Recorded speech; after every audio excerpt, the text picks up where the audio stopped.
Hoy es 12 de agosto del 2025. Bienvenidos a este canal, bienvenidos al laberinto de Europa. Me llamo Eduard Serra y en este capítulo, pues con este vídeo, levantaremos un edificio más o un capítulo más en la presentación del libro Nación, Nacionalismo y Relato Histórico, y ese capítulo tratará de un tema que es fundamental en todos mis textos, que es el de la condición dominante de la realidad, lo que Zubiri llama la deidad.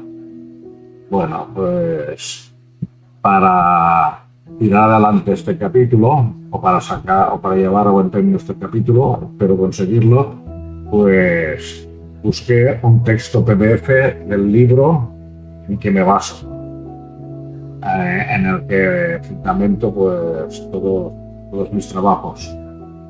Es el libro del problema filosófico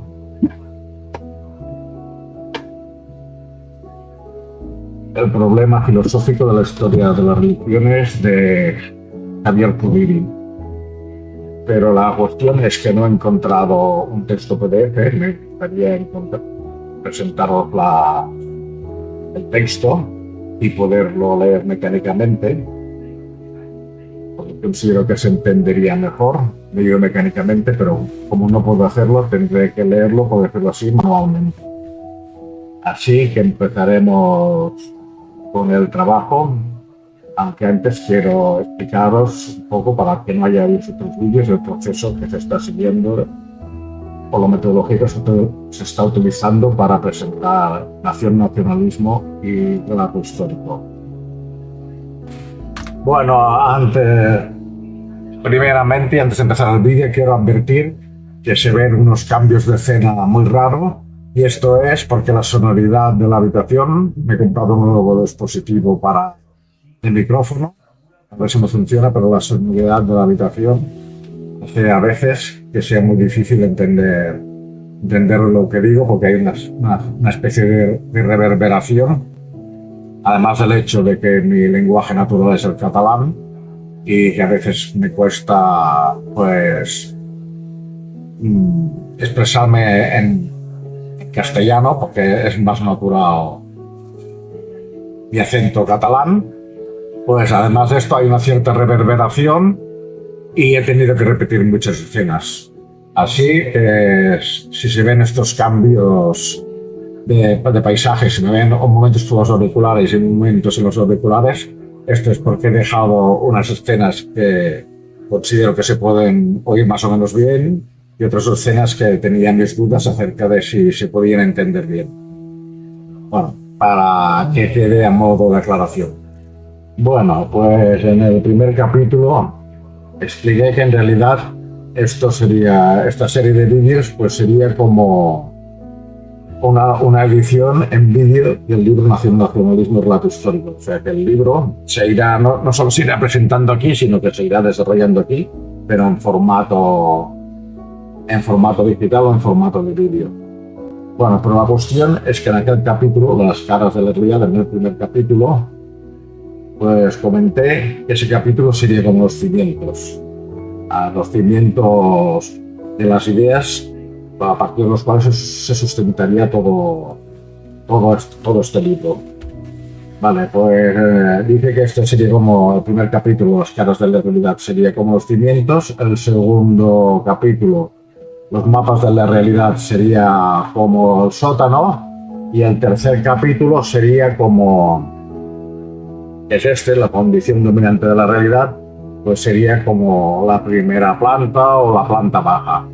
Bueno, pues ahora, visto en retrospectiva, considero que esta descripción no es del todo correcta, porque en realidad tanto el primero como el segundo como el tercer capítulo forman parte de los cimientos. Así, quien sepa algo de construcción sabe que los cimientos pues están repartidos pues en zapatas, y a partir de las zapatas de hormigón armado, y a partir de estas zapatas pues nacen los pilares o las paredes maestras.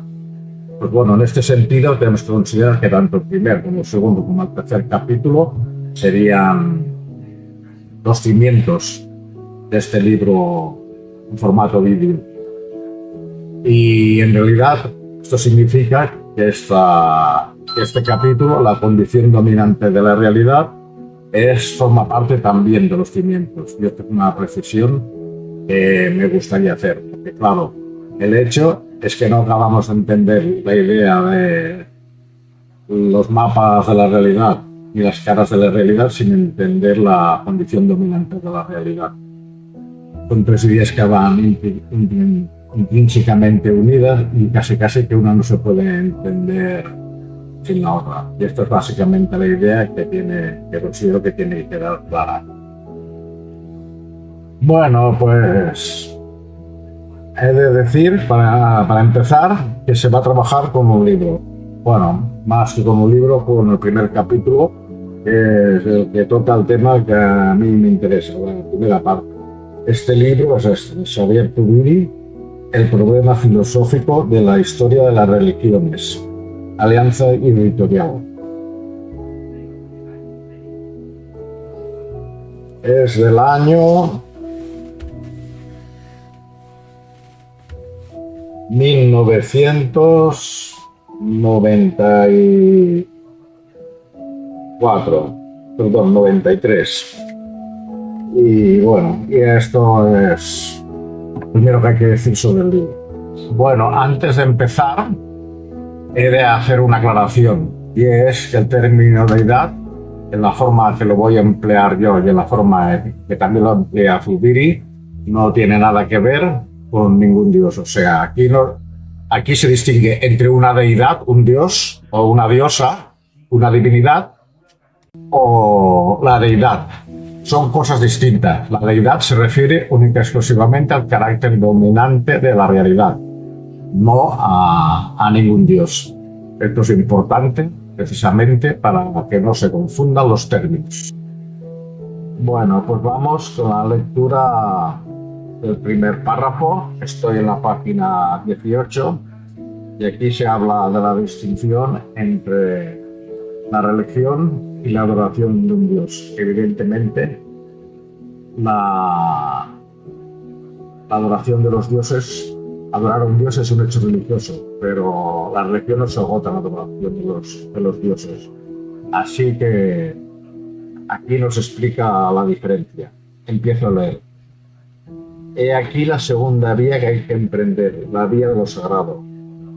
El objeto preciso y formal de lo religioso sería lo sagrado.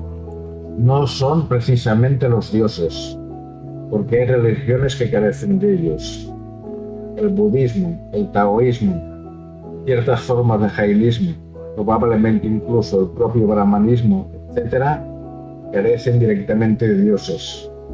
No es que carezcan de entes sobrenaturales, esto es distinto, pero todos estos entes sobrenaturales superiores a los de la tierra se hallan en bloque sometidos a algo que no es precisamente un dios y que constituye el término formal de estas religiones. Y dice que lo específico de la religión es lo sagrado, y la religión se define por la oposición temática y polar entre lo sagrado y lo profano. Naturalmente, entonces hay que preguntarse qué es lo sagrado. Esta es la cuestión.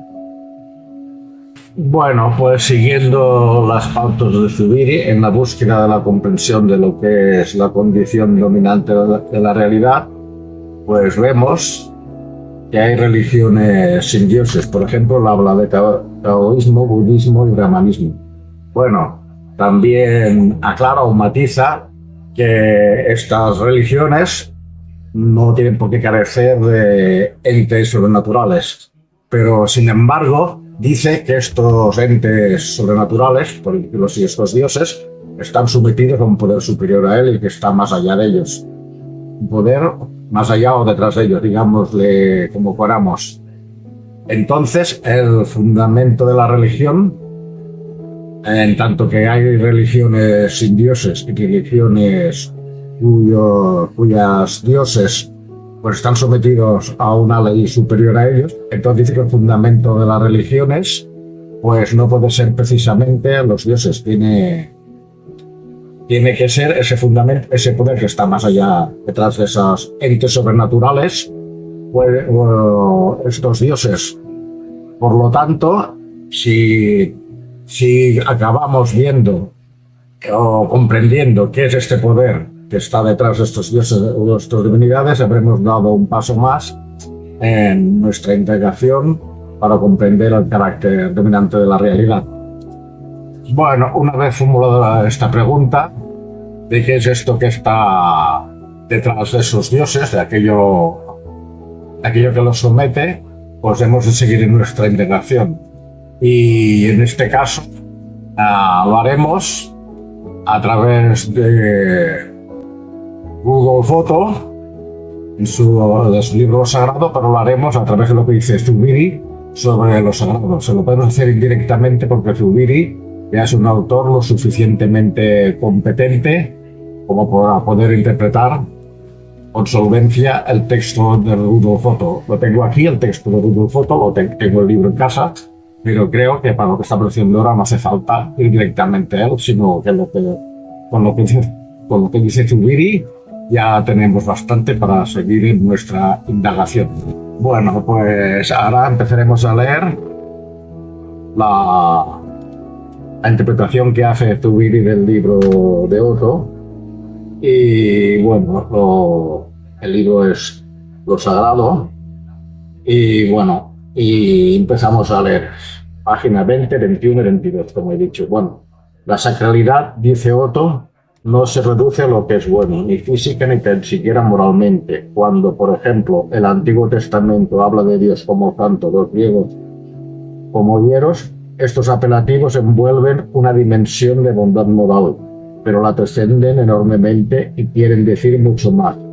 Y este más es justamente lo que caracteriza lo sagrado. Es lo que llamo lo luminoso, término tomado de la palabra latina lumen. Frente a lo luminoso el hombre se siente anonadado. Pero el anonadamiento no es el sentimiento primero con que se aprende lo sagrado. Se aprende en un sentimiento específicamente luminoso, sentimiento de lo luminoso. El anonadamiento, dice, es pura y simplemente el reflejo subjetivo de la aprehensión de lo luminoso en cuanto tal. O sea, aquí cuando se habla de anonadamiento, se está hablando pues, de sentirse muy empequeñecido, casi una nada ante lo que tenemos delante. Estuviéramos ante un volcán en erupción, ante medio de un huracán, ante una montaña inmensa o mirando la bóveda celeste. Pues bueno, el anonadamiento, el anonadamiento, dice otro, es pura simplemente el reflejo subjetivo de la aprehensión de lo luminoso en cuanto tal. ¿Qué es un poco más positivamente esto luminoso? En primer lugar, nos dice, es estremecedor, es tremendo, no podemos en cierto modo acercarnos a él. Es por un lado majestático, decían los griegos, entre lo cual el hombre se siente en el reflejo subjetivo de su humildad. Bueno, salto de línea. En conclusión, ante la presencia de lo luminoso y de lo sagrado, el hombre está ante un misterio tremendo y fascinante. Lo sagrado reposa sobre sí mismo como algo augusto, y la religión no es sino la piedad, la obediencia y la sumisión ante este supremo valor sagrado, la inclinación y el respeto ante lo luminoso. Bueno, pues siguiendo el hilo que nos han trazado Zubiri y Otto, ya tenemos una manera de buscar el origen de lo sagrado, de percibir o de cómo se percibe lo sagrado. Según Zubiri, Otto nos cuenta que lo sagrado va más allá de lo bueno. Quiere decir que va más allá del principio moral del bien y de cualquier idea de bien. Esto en primer lugar. En segundo lugar, lo luminoso, que es la fuente de lo sagrado, pues se nos aparece como algo grande y tremendo, algo que nos anonada, o sea, que nos hace sentir muy pequeños, que nos hace sentir como una nada ante eso. Pues sería, en comparación, como si estuviéramos ante un gran volcán en erupción, como por ejemplo Santa Elena, o como si estuviéramos en medio de un ciclón, o como si estuviéramos ante una montaña, como si estuviéramos contemplando la inmensidad de la Vía Láctea. Esto Después también dice que ante lo sagrado nos estremecemos y nos da respeto. En este sentido, pues de alguna forma, incluso no nos atrevemos ni a acercarnos.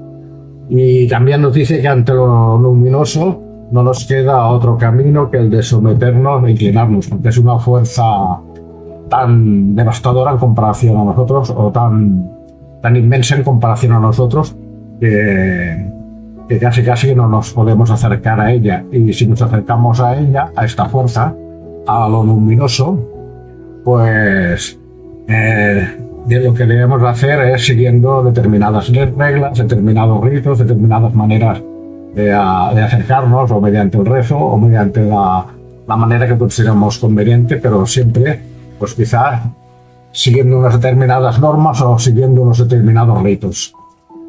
Bueno, pues los estudiosos de la religión y la historia de la religión nos hablan de momentos muy especiales en los cuales lo sagrado, lo luminoso se nos aparece. Estos momentos se llaman hierofanías.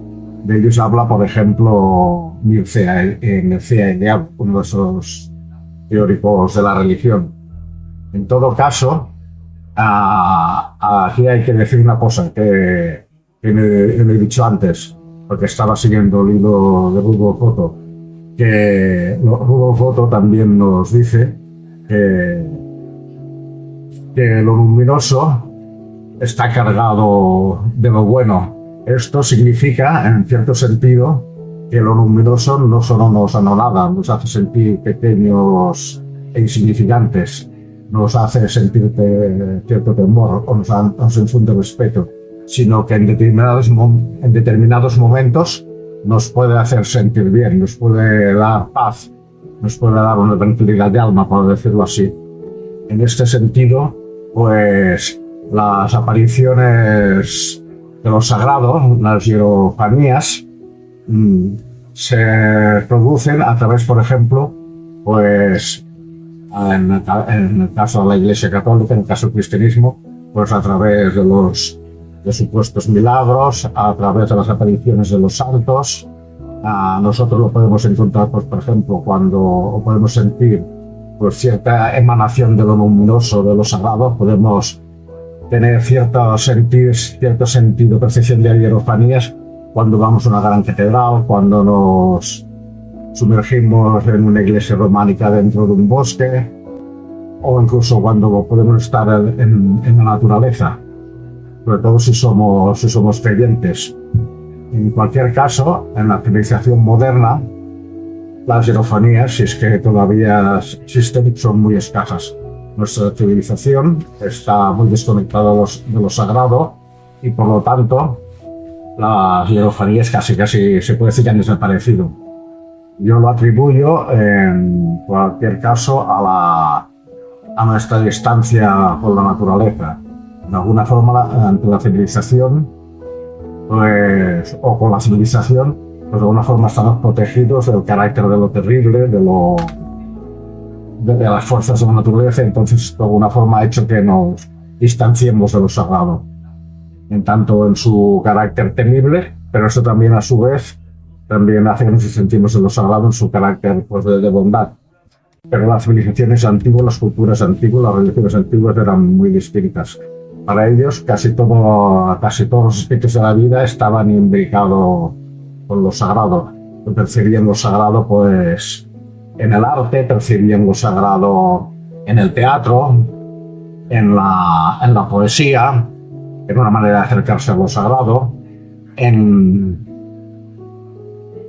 las apariciones de dioses, en supuestas apariciones de dioses, en las fuentes, en el bosque, en la familia, en la sexualidad, en la agricultura. Para todo ello todo estaba ligado con lo sagrado, con lo luminoso, y por tanto ellos casi se puede decir que vivían en una hierofanía. No sé si tanto, pero bueno, es una manera de hablar y una manera de explicarlo. Y nosotros, por desgracia, hemos perdido ese contacto con lo sagrado. No quiero decir que estamos viviendo toda la vida extasiados, es que los antiguos tampoco eran idiotas y el hecho de que tuvieran contacto con lo sagrado no quiere decir que iban todo, como si fueran todo el día como drogados, extasiados ante la aparición de lo sagrado y de lo santo. No, eran gente muy pragmática, eran gente muy dura, acostumbrada a lo peor y eran capaces de vivir lo sagrado y de alguna manera hacer compatible lo sagrado con la vida profana. En cualquier caso, entre ellos, esa distinción entre profano y sagrado, pues no podría, por ejemplo, aplicarse con propiedad. Bueno, pues ahora hemos dado otro paso y sabemos que lo sagrado es aquello que de alguna forma, no es que sea necesariamente lo único, pero de alguna forma es aquello que nos hace estremecer, que nos hace de alguna forma que no nos anonada, nos empequeñece y que de alguna forma pues impone respeto, de manera que incluso nos da miedo a acercarnos a ella o no nos atrevemos a acercarnos a ella. De manera que de alguna forma tenemos que mantener alguna distancia o acercarnos a ello pues siguiendo determinadas normas. Así que ya tenemos un puente hecho y tenemos que dar otro paso y entrarnos en un concepto mucho más filosófico que teológico, y es en el concepto de ser. Quería saltarme este punto para entrar más directamente en el concepto de religación, pero veo que es necesario. Lo que pasa es que lo trataré de explicarlo de la forma más breve posible, sobre todo en el concepto de yo, que de alguna forma, tal como lo explica Zubiri, es análogo al concepto de Dasein de Heidegger y de los existencialistas. Bueno, pues para empezar a leer, estaré en página 34, 35, 36, evidentemente, a leer extractos, no las páginas enteras, y empiezo por página 34. El yo que constituye el ser sustantivo del hombre se identifica y revierte por intimidad con la realidad sustantiva. El yo no es la persona, pero es el ser sustantivo. Y por eso puedo decir que soy yo mismo, es decir, la reafirmación de mi realidad sustantiva en ese acto segundo de ser en que consiste el yo. Consiste en que ambas dimensiones, el yo como ser del hombre y aquello que hace, por ejemplo escribir, no son dos dimensiones de conexión, ni remotamente. Es un error inveterado en muchas concepciones filosóficas creer que el yo es el sujeto de atribución en la ejecución de los actos concretos. Por ejemplo, yo escribo, yo pienso, yo entiendo. La verdad es que el predicado en esos casos modula y matiza esencialmente el yo mismo. No es solamente un yo que habla, sino un yo que tiene su mala cuente. Cada uno de mis actos modula precisamente el carácter interno del yo. El yo se afirma frente a toda realidad posible. Soy yo mismo frente a todo lo demás, incluso frente a Dios, pero no en el vacío, sino ejecutando una serie de actos en los cuales se va configurando de una manera irreversible y sin pérdida posible ninguna la figura de mi ser. Irreversiblemente porque aunque el hombre ejecute, por ejemplo, en el orden de los actos morales, actos de los que a lo mejor y en buena hora se arrepienta, eso no quiere decir que los actos se borren, sino que se conservan bajo la forma misteriosa que es en el arrepentimiento, la figura del ser. Bueno, que me he dejado un párrafo que quizá es el más importante. Bueno, como el yo no es la realidad sustantiva del hombre, pero sí su ser, quiere decirse que cada una de las acciones que el hombre ejecuta va configurando la figura de su ser. Realmente el hombre a lo largo de su vida nunca es lo mismo porque efectivamente su ser se va configurando por los actos que el hombre ejecuta. Bueno, pues aquí hay que matizar que en primer lugar que hay una crítica a la idea del sujeto kantiano, del sujeto numérico, de ese sujeto que está allí, igual que lo hemos explicado antes en el vídeo Kant versus Descartes. Pues esa idea de sujeto, quien quiera, no voy a explicarlo otra vez aquí, porque sería alargar el vídeo necesariamente, pero bueno, quien quiera verlo, pues puede ver el vídeo Kant versus Descartes.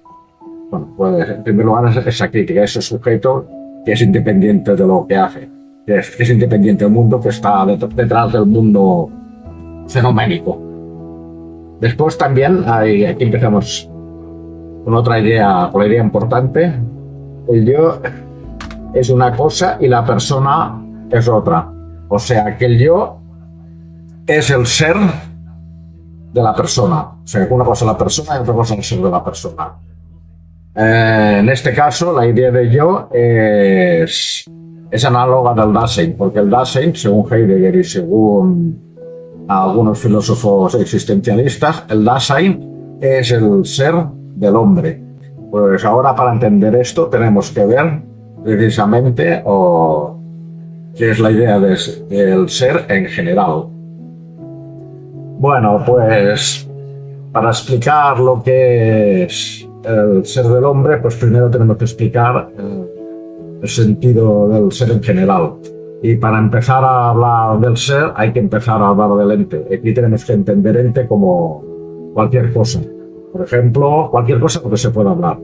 Por ejemplo, la galaxia es un ente, el libro es un ente, la mesa es un ente, el teclado es un ente, la pantalla del ordenador es un ente, yo soy un ente, el cosmos es un ente, la realidad es un ente. Y en general, los entes, ¿cuál es la primera particularidad que tienen? Pues que los entes son. ¿Eso qué significa? Pues este son es la concepción más general del ser, es la concepción del ser en sentido ontológico. La primera propiedad que tienen los entes es la de ser, es la del ser. Esto significa que el ser siempre es el ser de los entes. ¿Sí? Cuando hablamos de ser, nunca nos estamos refiriendo a una cosa que está más allá de los entes, que está más allá de la realidad. O sea, a un dios o a una entidad abstracta o una fuerza, o una fuerza abstracta. Nos estamos refiriendo a un ser de los entes. El ser no es sin los entes. No existe ningún ser sin los entes. Y los entes, a su vez, no pueden no ser. Pues esta es la primera definición, la definición ontológica de ser. La definición óntica, pues ya se refiere a las propiedades de las cosas. Pues esto es un caballo, esto es una silla, esto es un perro. El perro pues es de color marrón, la silla es de color azul o de color verde. Pues estos son la noción del ser en el sentido óntico y es la noción de ser con la que trabajan los científicos. Cuando buscan la naturaleza de las cosas, el ser de las cosas, pues lo están haciendo en el sentido óntico.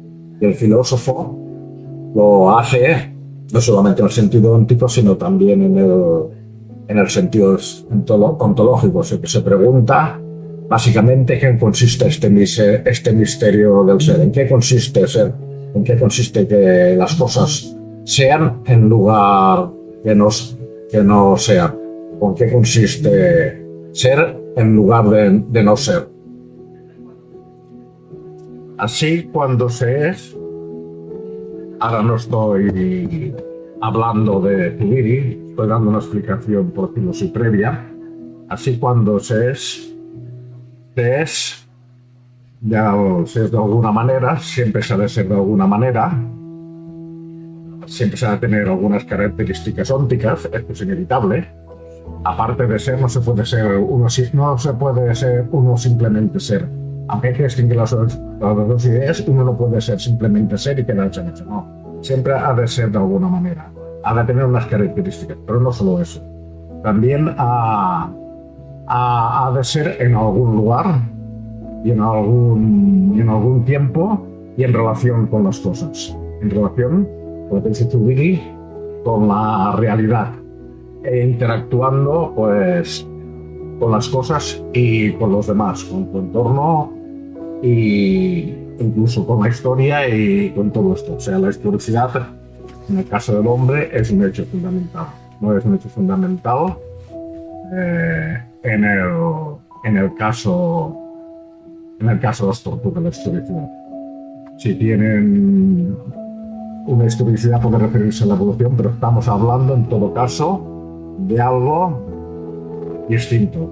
Esto es otra idea que hay que entender, o sea, no se puede ser si no se es de alguna determinada forma, en algún lugar, en algún tiempo y relacionándose con algo. O sea, una cosa es distinguir la idea de ser, yo soy, no siento que decía el verbo en abstracto, pero no se puede ser si no se es de alguna manera, con algunas características ópticas. Sin estas características ópticas, pues no se puede ser. Y además, no se puede ser sin estas características que llamaría Heidegger existenciales. Pues el ser con, estar en un lugar, él se requiere estar en el mundo, el ser en el mundo, etc. Pues esta es la siguiente idea que debemos de tener. Bueno, aquí hay que aclarar que la idea del ser con o el ser en el mundo se refiere al Dasein, no se refiere al ser de las cosas. Se refiere única y exclusivamente al yo de Zubiri o al Dasein de Heidegger. O sea, las cosas deben de ser de alguna manera, pero el hecho de ser con y de ser en el mundo solo atañe al Dasein o al yo de Zubiri. Bueno, pues aquí nos podemos decir, nos estamos aquí haciendo una especie de juegos malabares con las palabras, como dirían algunos, buscando pseudoproblemas donde no están, como dirían algunos filósofos ya no tan modernos y no tan contemporáneos. Y bueno, y cabe preguntarse de dónde viene esta pregunta, pues, esta problemática del ser. Y esta distinción entre el ser y el sentido ontológico viene de un punto muy sencillo. Desde la primera persona en la vida se quedó mirando una piedra o una nube, cualquier otra cosa, y dijo, ¿por qué esta nube está ahí? ¿Por qué esto es en lugar de no ser? Cuando se hizo esta pregunta, ¿por qué las cosas son en lugar de no son? ¿Por qué están aquí en lugar de no estar? Pues esta es la primera pregunta. Porque esto que tengo delante es en lugar de no ser. ¿Y por qué la vida es? ¿Por qué la realidad es en lugar de no ser? En fin, esta es la primera pregunta y la más fundamental de todas las preguntas. El preguntarse por qué una piedra, algo tan sencillo como una piedra en un camino, es en lugar de no ser. Pues de ahí deriva el problema y es la cuestión fundamental. Y de la misma forma que podemos preguntarnos por qué una piedra es, también podemos preguntarnos por qué yo soy en lugar de no ser. Aquí cabe decir que la manera de ser de una piedra no es la misma que la de una persona. Pero bueno, la pregunta original es la misma. Bueno, pues para darnos cuenta que esto no es meramente una elucubración mental, tenemos que entender que esta pregunta, ¿por qué las cosas son en lugar de no ser y por qué yo soy en lugar de no ser, es lo que ha dado pie a la religión. Esta pregunta es el fundamento de la religión y la religión, pues casi es una característica común de todas las sociedades y todos los humanos se han hecho esta pregunta: ¿por qué las cosas son en lugar de no ser? O sea, que no se trata de ninguna elucubración mental, porque todas las sociedades y todas las culturas se han hecho esta pregunta y por ello todas las sociedades han creado religiones o sistemas análogos a religiones. Bueno, pues he tomado algunas notas del texto de Zubiri para poder ordenarme las ideas y aquí se ha de aclarar una cosa y se utilizará el sujeto kantiano de comparación. Pues bueno, en primer lugar, el yo, el ser de la persona, o el Dasein de Heidegger, el ser del hombre, está obligado a estar en el mundo, y en tanto que está obligado a estar en el mundo, está en conexión con el mundo, está obligado a estar en el mundo. Y esto forma parte de su ser. Pues en tanto que está obligado a estar en el mundo, pues está obligado a hacer algo, o sea que no puede vivir congelado en el tiempo y el espacio. Así, de alguna forma, podemos decir que el ser del hombre o el yo no es algo análogo al sujeto kantiano. El sujeto kantiano vive en el mundo numérico y el mundo fenomérico, que es donde se hacen las cosas, pues es distinto. Él hace las cosas a través del mundo fenomérico, de su yo fenomérico, pero él no está identificado con las cosas, mientras que el ser del hombre está arrojado en el mundo, y entre que está arrojado en el mundo siempre está constantemente haciendo algo. No puede dejar de hacer lo que hace algo, y este algo que hace configura su ser. Así, el yo o el Dasein siempre están abocados a hacer algo en el mundo, a estar en el mundo haciendo algo, y no puede ser de otra manera. Bueno, pues de una forma, no sé si será más claro, pero intentaré que sea más claro. O sea, el sujeto kantiano es independiente de lo que hace. O sea, está en el mundo fenomérico, en el mundo numérico, y es independiente de lo que hace. Su ser no depende de lo que hace. Mientras que el ser del hombre, el Dasein o el yo, dependen de lo que hacen. Están configurados por lo que hacen. Esta es la diferencia esencial. Bueno, yo he tratado de explicarlo, pero me parece que non Balde es el maestro, el doctor Zubiri non Balde es el maestro, yo soy un alumno cualquiera que está por allí, pues lo explica mejor que yo. En realidad, el ser, y lo explica, el yo no es la realidad sustantiva del hombre, pero sí su ser. O sea, que el yo es el ser del hombre. Pero sí su ser. Quiere decirse que cada una de las acciones del hombre, es lo que va configurando su ser, lo que va dando forma a su ser. Así, lo que hace el hombre es lo que determina su ser, el ser del hombre.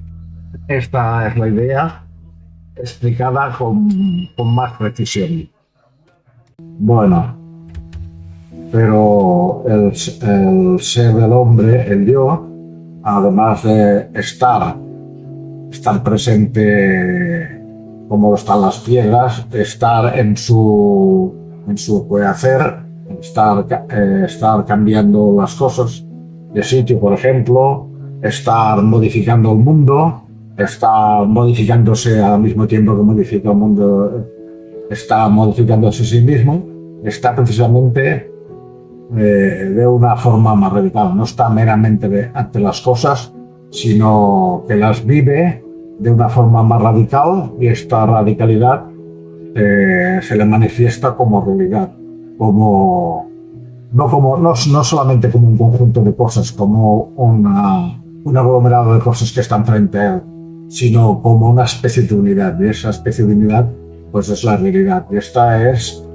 la relación más radical que tiene el hombre en diferencia a los otros objetos que están meramente entre las cosas.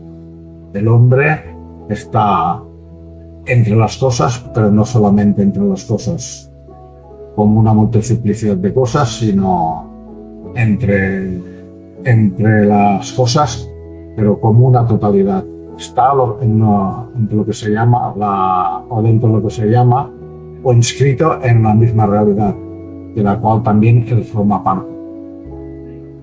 Pues de alguna forma, al preguntarnos por qué una piedra es, o a maravillarnos por qué una piedra es, pues esto nos lleva a un siguiente paso, a vernos entre la realidad, a preguntarnos, porque claro, si nos preguntamos por qué una piedra es, después miramos un poco más arriba a nuestro alrededor y acabamos preguntándonos por qué todo lo que hay ante mí es, y por qué ese todo, pues es ¿Por qué es en lugar de no ser? De alguna forma, es decir, ¿por qué el cosmos es en lugar de no ser? Y así aparece la realidad, porque la realidad va más allá del cosmos, no es meramente el cosmos. Al final nos preguntamos, ¿por qué todo eso que percibimos y de múltiples maneras pues, al final aparece la conexión con la realidad, esa conciencia de la realidad y ese vínculo con la realidad? Y es ahí donde aparece la pregunta más fundamental toda. Si comparamos la realidad con un ente, nos podemos preguntar, ¿cuál es el ser de la realidad? Pues ahora iremos encaminados mediante esta pregunta, iremos encaminados hacia la resolución del problema que aquí nos concierne, el carácter dominante de la realidad. Bueno, aquí querría decir que cuando hablamos de realidad no solamente hablamos de las cosas que tocamos o de que percibimos, porque hay muchas cosas. Yo cuando hablo de realidad hablo de todo aquello que se manifiesta de alguna forma. Así, el hecho de que 1 más 1 son 2 es algo que también se manifiesta, un fenómeno que aparece y además este fenómeno es independiente del espacio y del tiempo. Es una manifestación, es algo que se manifieste, por lo tanto, como eso que se manifiesta, también forma parte de la realidad. O sea, el concepto de realidad es bastante más complejo que el concepto de cosmos. A partir de aquí daremos los pasos que nos van a conducir a la idea clave, que es la de relegación. Y esa idea de religación es la que nos va a conducir a la condición dominante de la realidad. Empezaré a leer. Voy a empezar a leer en la página. Empezar a leer, no seguir leyendo. A partir de la página 38 para empezar a subir peldaños. Bueno, pues leo. El hombre, pues, vive y hace su ser desde la realidad, y es la realidad misma la que le impulsa a hacerlo, y hacerlo en forma determinada. O sea, aquí hay que entender, en primer lugar, lo que he dicho antes. Desde el momento en que estás en la realidad, desde el momento en que estás en el mundo, estás obligado a hacer algo. Pero no solo es eso. No solo es que estés obligado a hacerlo. Estás en el mundo, no puedes quedarte quieto ahí congelado. Tienes que hacer, siempre tienes que estar haciendo algo. Tienes que estar trabajando, tienes que estar cazando, tienes que estar recolectando, tienes que estar respirando. Siempre estás obligado a hacer algo, lo que sea. Pero bueno, la idea no solo es esta. La idea es que la realidad te impone unos determinados límites. Es decir, también te pone las maneras en que pueda hacer las cosas por su carácter de real. Y aquí nos vamos acercando precisamente a la condición dominante. Esto no quiere decir que te imponga una manera de hacer las cosas. Puedes hacer las cosas de 40.000 maneras, pero también habrán 40 millones de maneras en que no puedes hacer las cosas, porque la misma realidad te lo impide. Esta es la primera idea. Bueno, la siguiente idea que hay que entender, o sea, que aquí la realidad te obliga a hacer las cosas de determinada manera o de determinadas maneras, y además también te impide de hacerlas de determinadas otras maneras.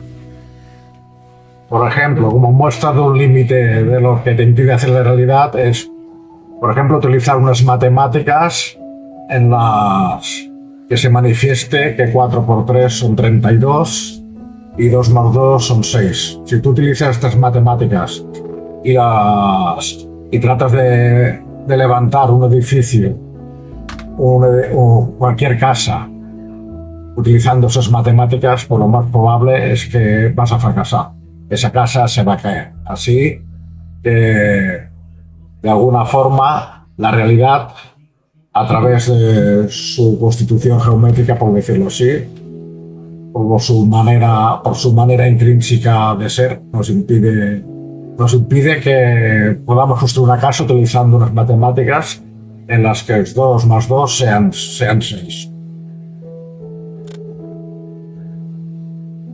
Más aún, ese carácter de realidad de las cosas reales es aquello en lo que el hombre se apoya en última instancia para cobrar su figura de ser.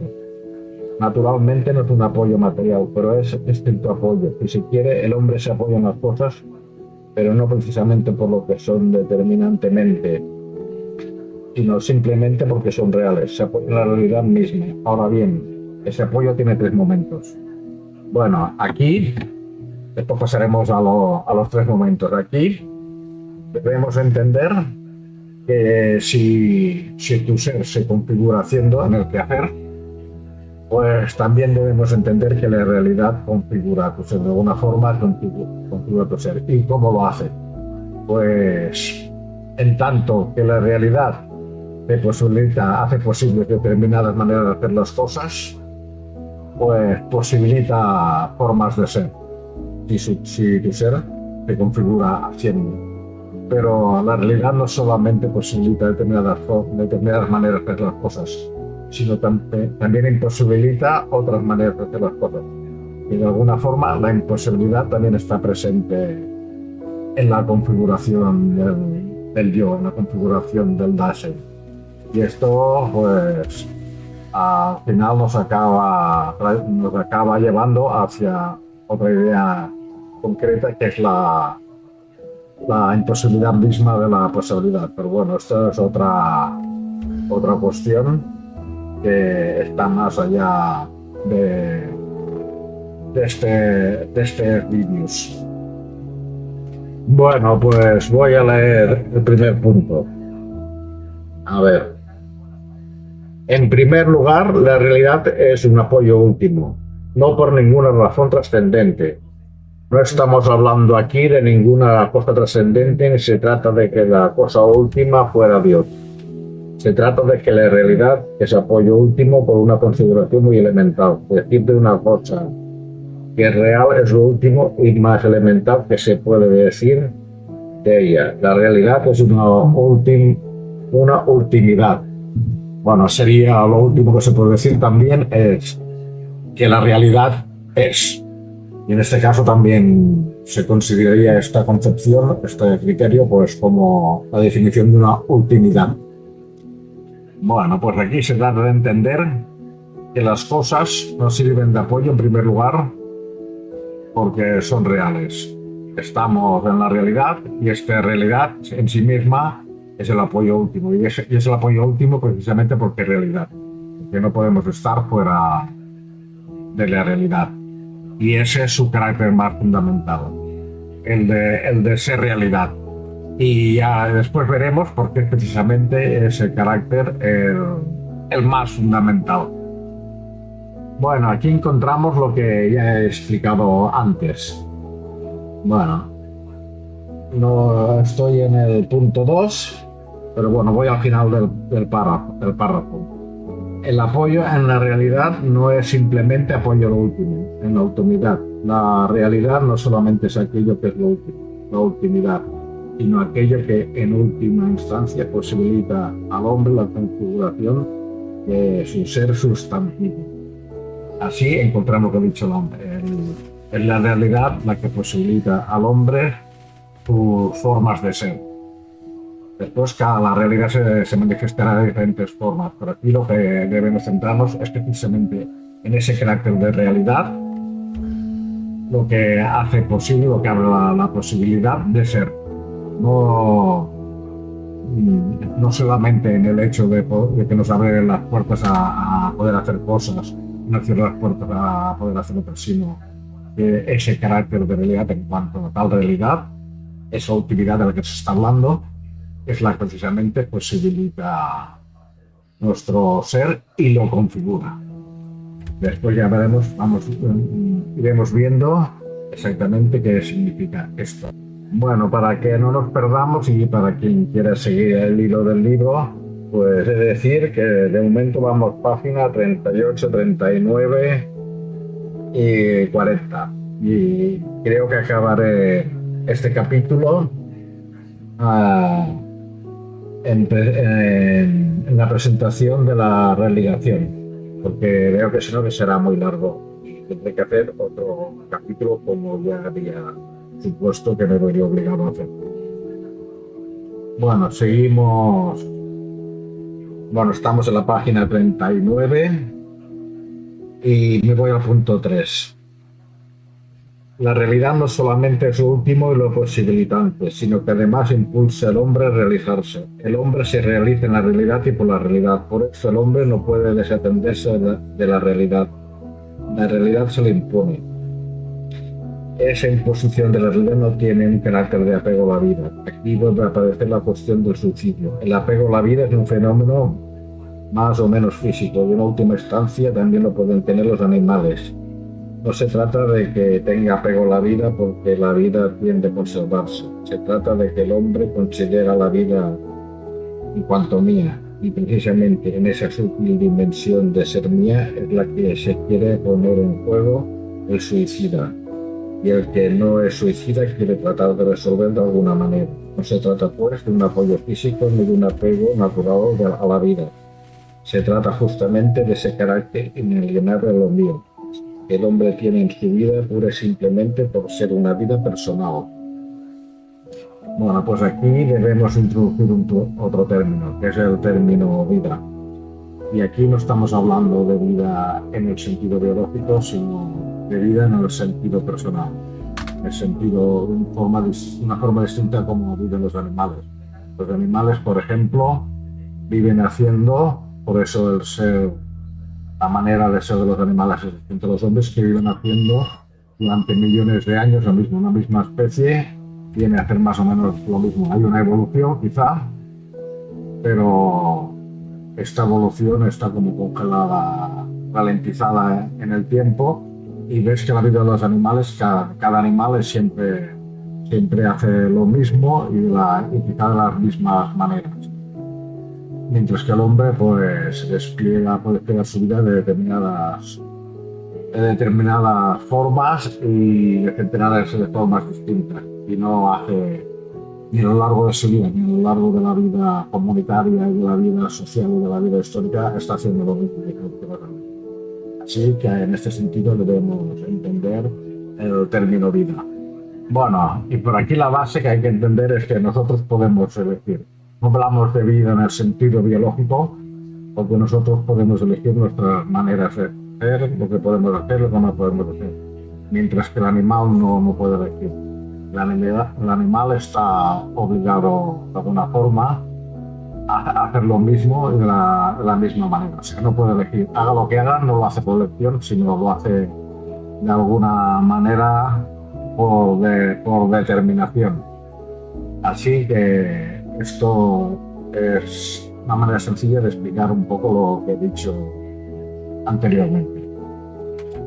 Bueno, en realidad sí que hay una cosa que no podemos elegir, que es el no elegir. O sea, que no podemos elegir no elegir, de alguna forma u otra, sea por la condición que sea, porque nos dejemos influenciar, porque tengamos miedo por lo que sea.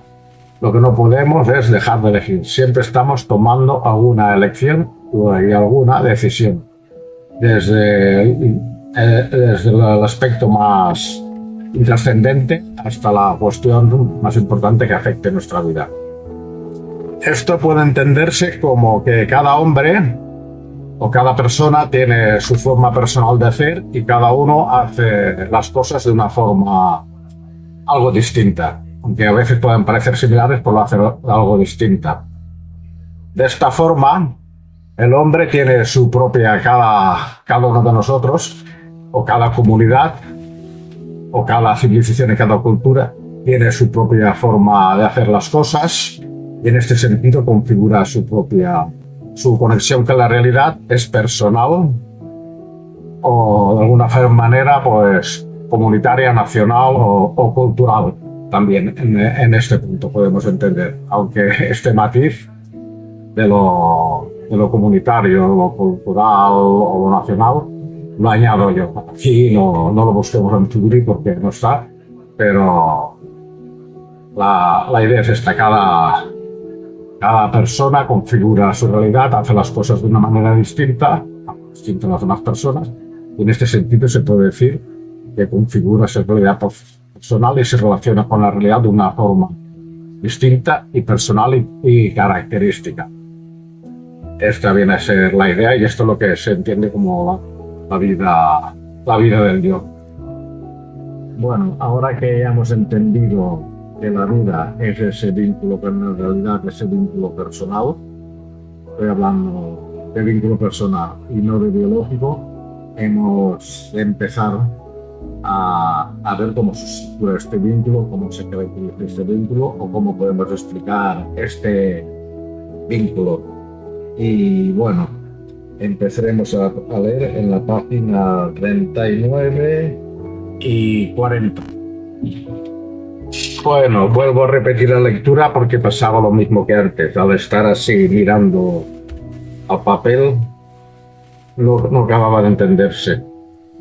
Bueno, los tres momentos de ultimidad, de posibilitación y de imposición caracterizan a la realidad como algo que no soy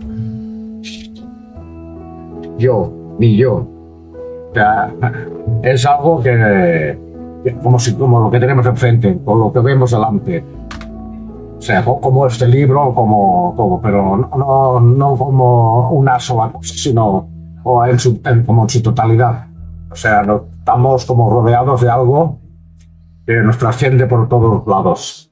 Bueno, de alguna manera. Bueno, pero que a pesar de no ser yo y de ser lo más otro que nosotros, puesto que nos hace ser, constituye paradójicamente lo más nuestro, porque lo que nos hace es ser en la figura del propio ser sustantivo. Pues bien, tomando a uno de esos tres caracteres, según los cuales el hombre va configurando su ser sustantivo, estos definen precisamente la actitud radical. Y esa actitud radical la llamo religación. La religación no es algo que vaya escrito a ninguno de esos tres caracteres, aisladamente tomados.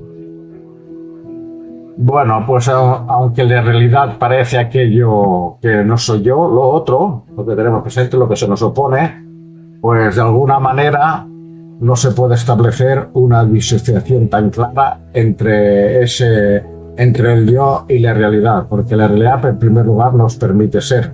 La realidad en segundo lugar posibilita nuestras formas de ser.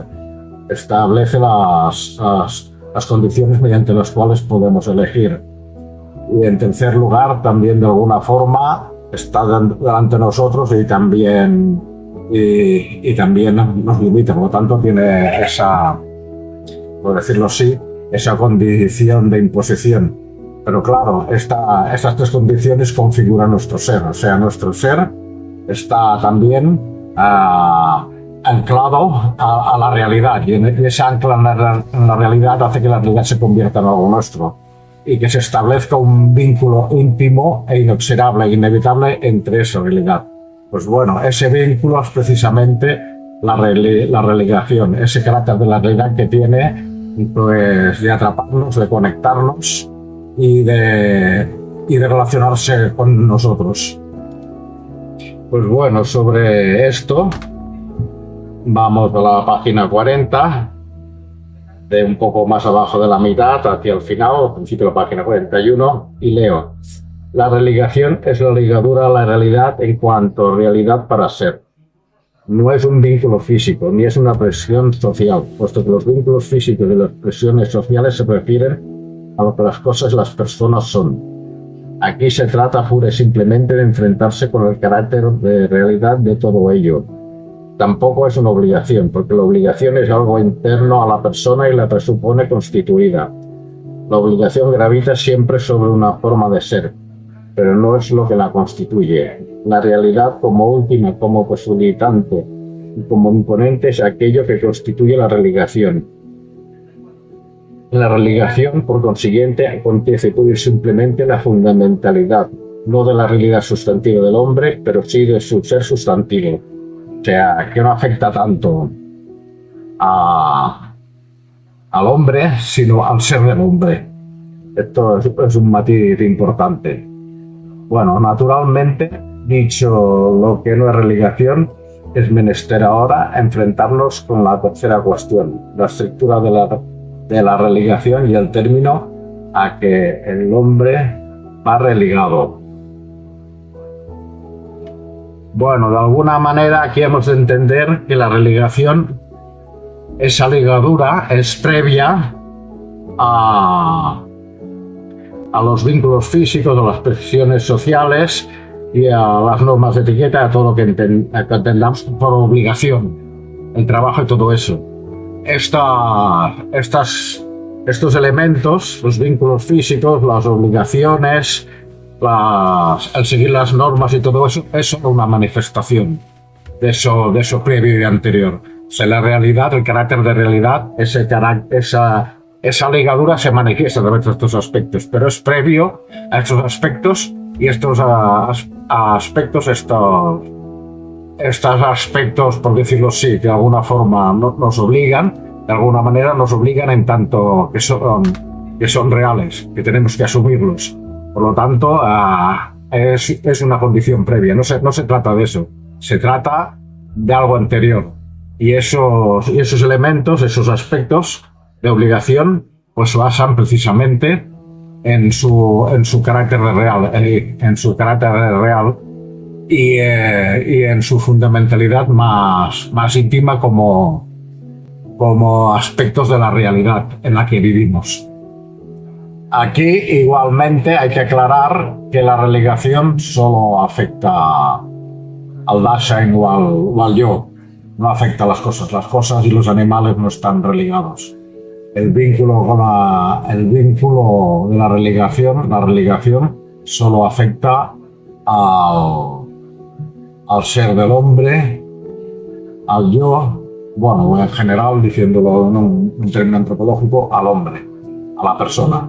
Así no se puede, aunque el carácter dominante afecta a todas las esferas de la vida, a la vida natural, a los animales, a las cosas, que el carácter dominante de la realidad afecta a todo, solo se manifiesta como religación en el hombre, para decirlo de una forma general.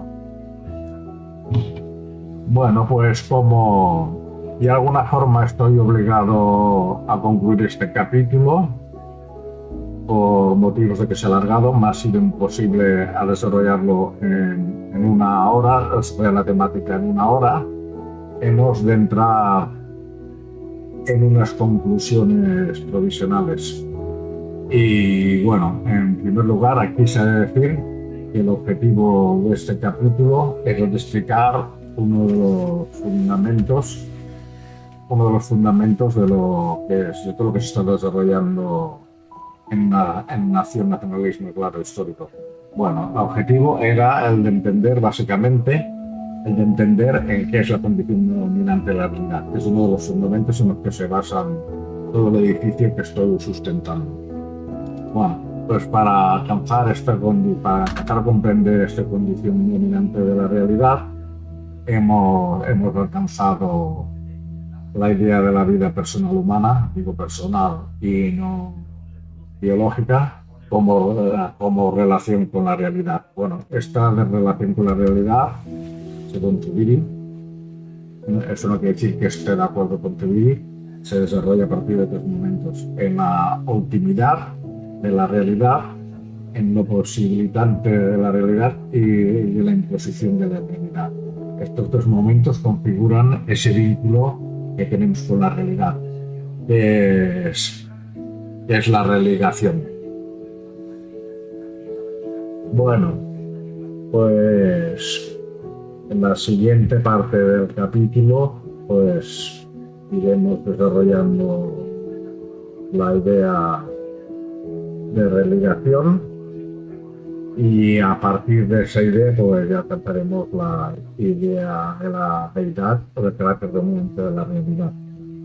Pero de alguna forma ya podemos anticipar que el carácter dominante de la realidad, como hemos visto, es aquello que condiciona nuestra vida, que posibilita maneras de ser, y no solo como personas individuales, sino también como culturas, como civilizaciones y como lo que llamaríamos en nosotros. O sea, que es otra manera de nosotros, es otra manera de entender el Dasein que no acabo de ver en Zubiri. En cualquier caso, la religación es también ese vínculo con el carácter dominante de la realidad que fundamenta la religión. Y ese vínculo es un poco ese sentido de vínculo, aunque no estamos desvinculados de ese carácter dominante de la realidad, sí que parece que hemos olvidado que está ahí. Pues ese vínculo es el que determinaba, que configuraba la vida de las antiguas culturas, que lo tenían muy presente y que de alguna forma lo vivían a través de este sentimiento de lo sagrado que transpiraba a través de todos los aspectos de sus vidas. Y desgraciadamente, eso es precisamente lo que ha perdido la cultura occidental, ese vínculo con lo sagrado que para mí no tiene por qué estar reñido con la modernidad, pero que desgraciadamente la modernidad o la posmodernidad ha liquidado. Bueno, pues ya ha llegado el momento de acabar y de despedirme, pero antes de despedirme, lo que sí me gustaría decir, aunque no tengo la costumbre de pedir likes, ni me importa nada que YouTube me sitúe en un ranking, ni tampoco me importa si me ven 1000 o 10.000, aunque me gustaría más que me dieran 10.000, pues porque básicamente lo hago esto como entretenimiento cuando no estoy efectuando mis tareas universitarias. De trabajo estoy jubilado, pues sí que me gustaría algún comentario, alguna crítica, porque mediante las críticas y las rectificaciones aprendemos todos. Y seguro que cometo errores. Así que estaría bien tener algún comentario, ya sea favorable o desfavorable, siempre respetuoso y correcto, y yendo al kit de la cuestión. No hace falta que se me escriba para, por ejemplo, decir, aquí me está soltando un rollo y esto me interesa. Esto no me interesa, no, para esto no me hace falta. Si esto es lo que piensas, pues básicamente, por lo mejor es que no me veas. Si me ves es porque te interesa, porque consideras que lo que estoy diciendo es serio, aunque puedes considerar que estoy equivocado. Por lo tanto, a esto sí me gustaría, en ese sentido sí que me gustarían los comentarios. Bueno, pues dicho esto, ya solo me queda desear lo mejor a todo el mundo, vea o no vea este vídeo, y despedirme hasta el próximo vídeo del laberinto de Europa. El próximo vídeo será la segunda parte de la condición dominante de la realidad.